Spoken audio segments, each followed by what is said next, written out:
In the early, pitch-black morning hours of June 24th, 2026, the quiet valley of Yazali Circle was transformed into a theater of catastrophic natural destruction. Triggered by a violent and sudden cloudburst over the surrounding mountain ridges, a relentless torrent of monsoon rain descended upon the newly carved Keyi Panyor district of Arunachal Pradesh. By approximately 6 a.m., the localized drainage networks and the Panyor River tributaries could no longer contain the astronomical volume of water.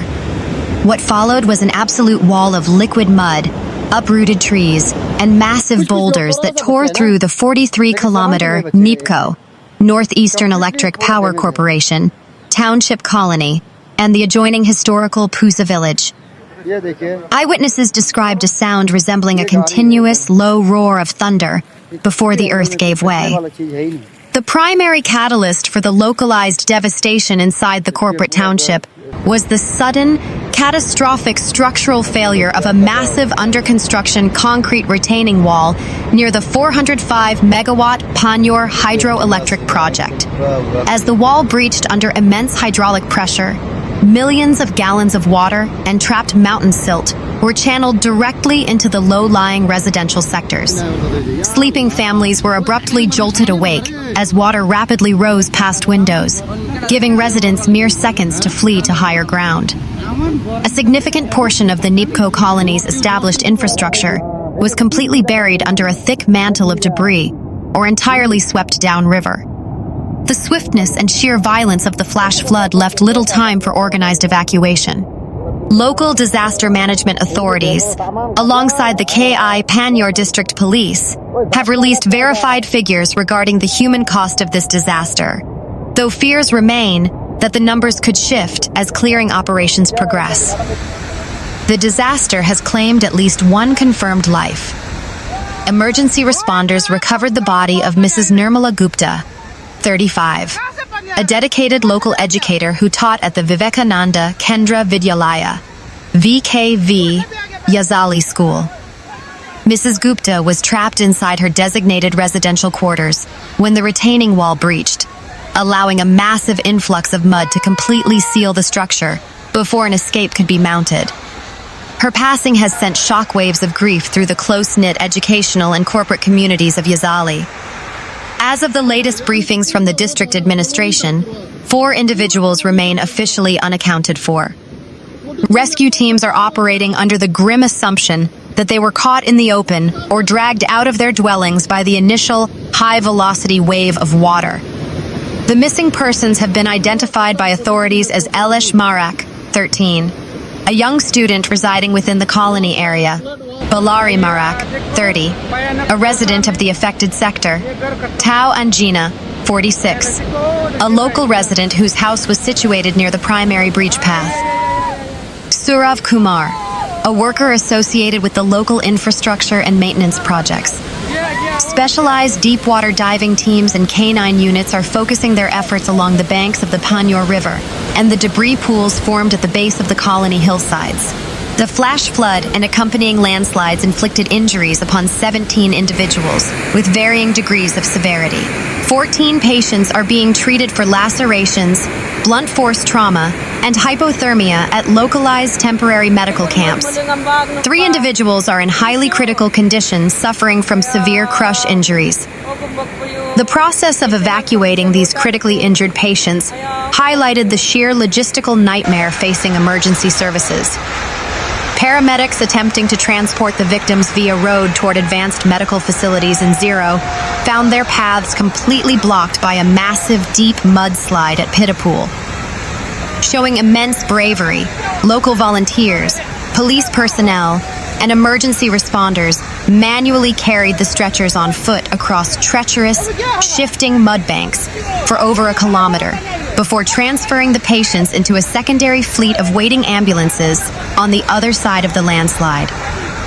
The physical layout of the 43-kilometer NEEPCO colony has been fundamentally altered by the disaster, with early assessments indicating that roughly 40% of the built township environment has suffered irreversible structural failure or has been washed into the river basin.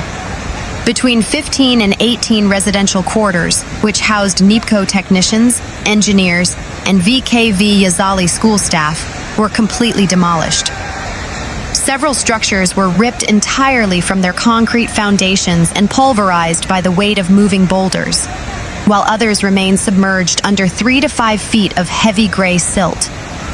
The primary civil infrastructure linking the NEEPCO colony to the outer highway networks, the main colony bridge, was completely severed and washed away by the torrent.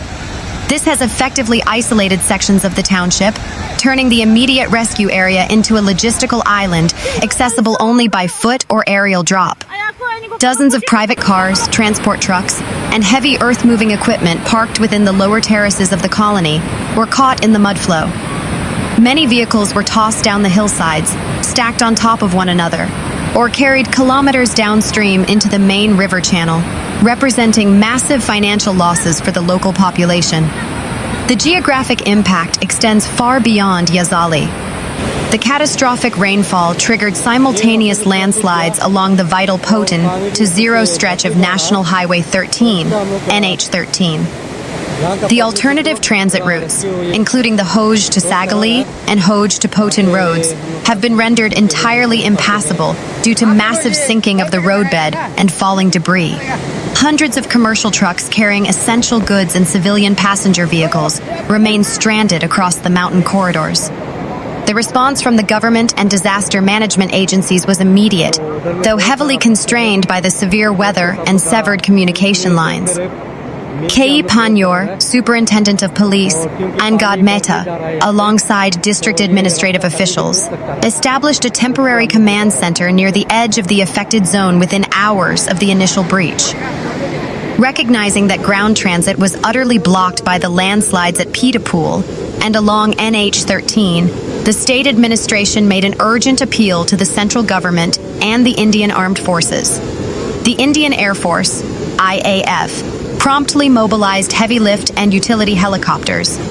Despite low visibility and turbulent mountain winds, IAF choppers successfully airlifted elite personnel from the State Disaster Response Force, SDRF, and the National Disaster Response Force, NDRF, dropping them directly into the isolated sectors of Yazali to spearhead the search and extraction operations.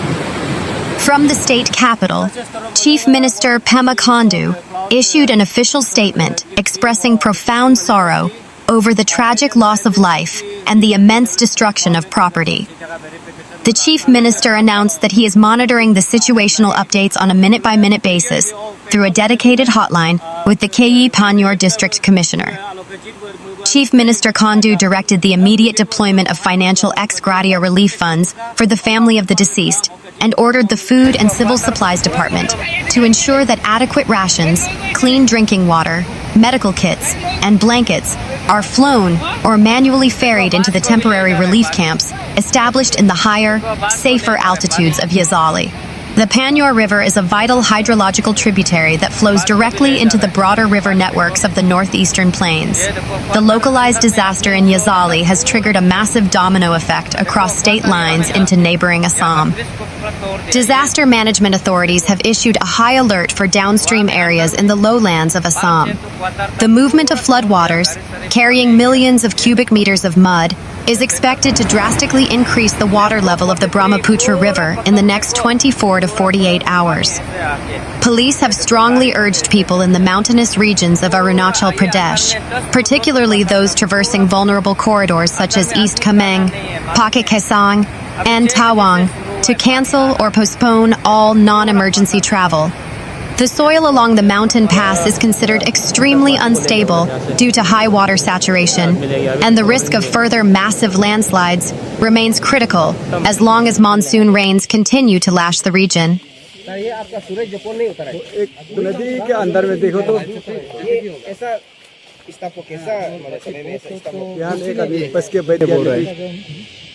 पिताजी भी यहाँ सामने में खड़ा है, देख रहा है। ये है 43 निपको कॉलोनी। ये है मेरा क्वार्टर, पूरा वास्ट आउट हो गया। ये मेन अभी ये मेन नदी जो है, ये एक कॉलोनी को पूरा ये लेके गया। ये था एक कॉलोनी। वहाँ में गाड़ी भी पूरा लेके आ गए। ये एस्प्रेसो एक है और एक जो ये मारुति है, मारुति तो टुकड़ा हो गया पूरा।